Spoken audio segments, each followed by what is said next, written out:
तुम्ही वारंवार गिरीश महाजनांनी चॅलेंज केलं. त्यांनी माझ्यावर मुलाच्या संदर्भामध्ये हा हत्या आहे का खून आहे का त्या संदर्भात आत्महत्या आहे वगैरे वगैरे प्रश्न उपस्थित केले. मी आजही चॅलेंज सांगतो, मी मला खालच्या स्तरावर बोलता येईल मंगेश महाजनसारखं, काय म्हणतात त्या मंगेश कोण आहे तो त्याच्यासारखं, पण मी चॅलेंज अजूनही करतो गिरीश महाजनांना. तू वारंवार मुलाच्या संदर्भामध्ये बोलतो, खोटं बोलतो, तुला खोटं बोलण्याची सवय आहे आणि त्या माध्यमातून जर म्हणतो आहे तर मी तुला चॅलेंज करतो, असेल खरी ताकद तुझ्यामध्ये तर मुलाच्या खुनाच्या संदर्भातले सीबीआयची चौकशी करा. ते आव्हान स्वीकारायचं म्हणे हा प्रश्न सुटला, आपण मिटेल कसा? सीबीआयची चौकशी करा. सत्य जनतेसमोर भ्रम का पसरवत आहात? पुरावा द्या.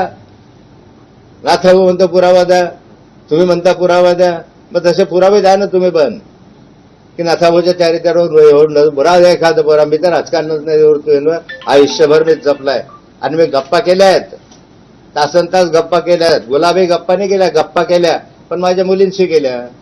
दुसऱ्याच्या मुलीशी नाही किंवा दुसऱ्याच्या बायकोशी नाही गप्पा केल्या, माझ्या मुलींशी मी गप्पा केल्या. तुम्ही कशाची गप्पा केल्या सगळ्या जनतेला माहिती आहे.